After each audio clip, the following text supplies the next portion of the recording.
Ambassador Caseback here has to inform you that there are bad news from Russia and some good news. And so the plan for this video is to show you a good Russian watch and a bad one, a badass one.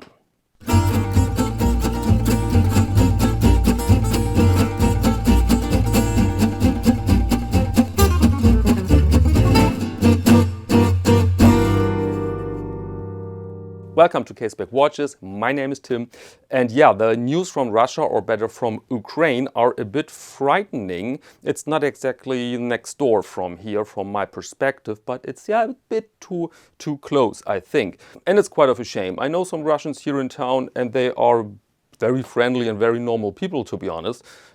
Pretty good musicians, damn good musicians. Sometimes you sit in the local bar, and then a Russian comes in, says hello to everybody, sits at the piano, and then he plays something and you think, what's he doing, my goodness? So allow me that foray. I think the reason for this is that they have a better training or a better attitude towards music, towards learning music. They don't make all those fuss about your talent and your creativity. In music classes in Germany, mostly, they speak about your creativity. They don't want to limit you in your creativity. Practice is important, of course, but when you're not in the mood, when you don't have this connection to your creativity, then don't do it. Don't rush. And of course, this is all bullshit. That Russian then tells you, well, I had a good teacher in St. Petersburg and he told me, Vanya, your playing is rubbish. You have to practice, practice, practice. Do it again, again, again, again, and again. And after years, when you have mastered the first steps, when you feel really familiar with your instrument, then you can worry about your bloody creativity. And so, Russians and music in mind, I went window shopping at Poljot24.de, which is the online shop of Julian Kampmann. And this is not an affiliate video, by the way, but I'm in the lucky position that he lends me watches. So I can basically say I'd like to check out this and that and this, and then he sends me everything the next day with DHL Express. It's a marvelous situation. Of course, not as gifts. I have to return them after 1 week, but you don't have to own every watch, I think. And so, Julian, thank you very much for another great opportunity here. And dear viewer, for you I have, as said, two very interesting watches I'd like to couple. In the light box here you have the Poljot International Samara, and I want to couple it with a badass looking but gorgeous vintage watch from the former Soviet Union. Marvelous piece, marvelous condition, must show you that. And if you're new to the channel, I do these longer videos with reviews of actual timepieces in the studio every Friday. And every Monday then it's time for Watch of the Week. This is a video series with brief reviews of recently introduced timepieces. And if you don't want to miss something, then please subscribe to the channel, hit the bell so that you get your notifications. And now let's go in the light box. Let's check out those two watches. Okay, let's start here conservative with the Poljot Samara, the brand new watch, and let's start with the elephant in the room, the vintage movement on the dial. When I saw this first, I thought, well, this is not the perfect solution here, because somebody said on Instagram, and this is exactly correct, it's good to know that, but you don't have to write it on the dial. But then I sported the watch, I think 3 days, and after day 1, I didn't see it anymore because, I don't know, it's not very dominant and it's well executed, I find, because if you see the font here, it's not the same font as the numerals or the Poljot. It's an entirely different font, but it's well made. And as a guy who works in print, I can tell you this is hard to make. And so now it's really easy for me to tolerate it. And yeah, so not a drama, but now let's go over the basics of this watch here. We have a case diameter of 38.5 millimeters, and I think this is for many people the sweet spot, at least if you don't expect that every watch should cover your entire arm. The thickness here is 11.5, so we have a nice slender watch. You see there a high domed sapphire crystal. Length lug to lug is 44.5, or excuse me, 44 millimeters, relatively short lugs, and the lug width is 20 millimeters. The watch comes, as said, with a sapphire crystal here and a sapphire crystal there, and there you can see the vintage movement, not meant to be, let's say, decorated. This is a workhorse, basically, but here they've opted for this see-through caseback, and this is the caliber, by the way, 2609 with a power reserve of 38 hours. And it's hand wound, as you can see. And now back to the dial. Let me clean this a bit from dust and fingerprints. What I love here is that uncluttered and somewhat special look. You find here those numerals 12 and 6. This is not an invention by Poljot. You find this also on GOB watches, for example, and other watches from the 60s, because this is the reissue of a 60s watch. And you see this nice silver Sunburst dial here. Note the minute scale, somewhat special. Every second minute is stated here. And of course we have very simple but elegant blued hands with a good length, and yeah, overall a very legible watch. And what I really love here is the case and the crown, because the case is well made, not cheaply executed. We have brushed sides here, high polished lugs, and here this sort of double bezel. We have of course the see-through case back, and we have this lovely crown. Look at this crown, please.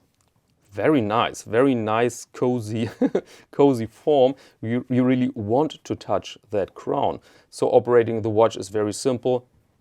You can wind it. Feels extremely good, I must say. Feels modern, but hard to explain, a bit more, yeah, with a bit more weight. Very, very nice. And also operating the watch feels very good, very good. Nice connection between crown and hands. If you watch this often, then you know I'm a bit obsessed with this here. I don't want flimsy things here. It's not hackable, as you can see, so the functionality of the movement is pretty basic, but the performance on my wrist was pretty good. As said, I've worn it 3 days and I didn't have to correct anything here. And if you look closely, then you find they're made in Germany. And this is a bit confusing because you see Poljot International, and why made in Germany? Why not made in Russia? Because the company Poljot International is located in Germany nowadays. And so you have a German-made product here, which I think is not the worst thing to have, if you allow me this humble comment. The watch comes on a brown leather strap, as you can see here, the buckle with the logo. And I said this before, I'm not the biggest fan of this construction here. They can come in awesome quality, this type with the stitching here, but very often this is only to produce a very affordable strap, because it's damn easy. You glue together two pieces of leather, edge finishing, 2 stitches, done.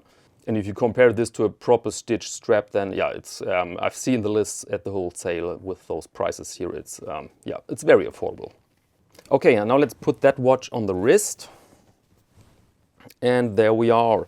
38.5 millimeter case diameter on a 17 centimeter wrist without any sun. Good God, I'm pale as a tablecloth because of the terrible weather here, but it's a really nice watch. And look, the nice do of the shirt together with the watch. Yeah, very cool thing. And this, as said, is affordable. This is a 370 euro watch, brand new. And yeah, very competitive if you ask me. If you see the specifications, if you see the look, then this is, in my eyes, a very, very good price. And here we are with the next watch, and of course you can say, well, this is not badass, this is a beautiful dress watch. But guys, honestly, this black dial together with the gold and together with that alligator here, this is absolutely great. This is really Soviet flair. On Instagram somebody wrote, papers please. This is exactly what I see here. This is a very interesting piece. It's a 60s watch. This is a 60s NOS watch, so new old stock. And it demonstrates what new old stock should be unworn.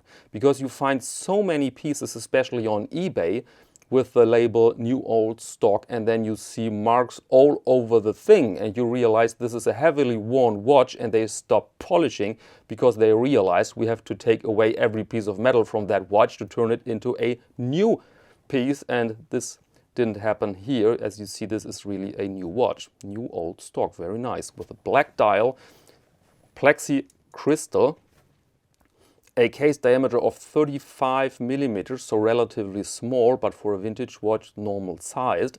The height is stunningly 8 millimeters, so a super slender flat watch. Lug length is 42.5 millimeters and the lug width is 18. And inside you find the caliber, the Poljot caliber 2209. And Julian Kampmann said me, you can't just open the case back with a knife and then you can see the wonderful movement. And I thought, okay. And I tried it a bit with my fingertips and with a plate of brass, because it's softer than this type of metal, and it didn't come off. And I think when I go with a knife between those things here, I will scratch the surface. You know that I'm really not delicate when it comes to this situation, opening a watch with brute force. But in this case, I cannot do it. I cannot do it. Very sorry, guys.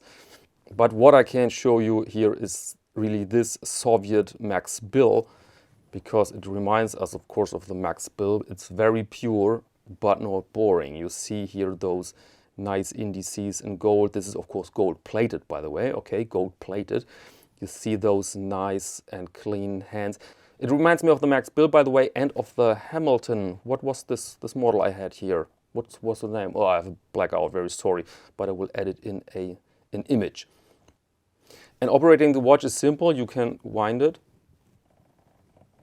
This feels a bit strange. You don't feel this typical feeling of a movement. It's not flimsy. It's rather tight. I've never experienced something like that before. And you can set the hands, and this feels again like a modern watch, to be honest. I mean, this watch is serviced before shipping, and they are available also, or they were available with the silver dial, but sold out now. And this is here then the other version. And so very, very nice piece. And this demonstrates here another thinking. There a gentleman wanted the watch under his shirt cuff, and that's why it's so slender and delicate. Look at this.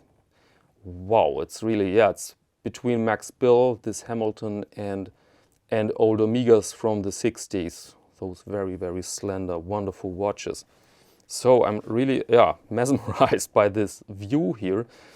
The strap, of course, is modern. This is a Rios strap. It's very stiff. I'm not the biggest fan of those straps here, but okay. Now let's put it on the wrist and let's see how it looks like. And there we are, 35 millimeters, 17 centimeter case, wrist size. And you see this has an enormous presence on the wrist. Imagine this together with a nice suit or this shirt here. Very, very nice look. And again, fairly legible for a dress watch. You have nice contrasts between black and gold, which is, in general, a nice combination, really badass combination. Black and gold. Imagine a big limousine with that spectrum of colors here. Really, really nice.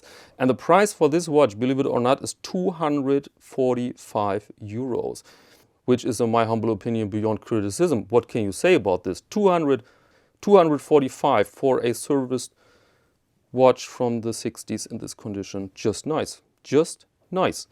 And so, I'm very happy that I had the opportunity. Thanks again, Julian. Let's put them side to side for a farewell shot, because of course I have to send them back. There we are. Two Poljots, excuse me. Oh my God, this was embarrassing. There we are with our two Poljots. Nice combo, really, a nice combo. This here as a day-to-day watch and this for finer occasions. Yeah, very nice.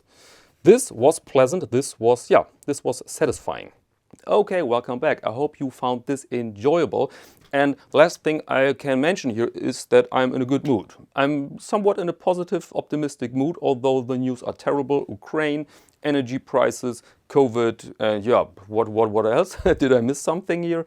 But I don't know why, but I'm in a good mood. I think we have the baddest part, or we have seen the baddest part, and the primavera, the spring, will be great. Maybe this is naive, maybe this is optimistic, but I just wanted to share that with you. And if you want to see more crazy stuff or interesting watches, leather work and other pieces I find interesting, then please join me on Instagram, caseback_Tim. And now let me thank you very much for your attention, and until next time.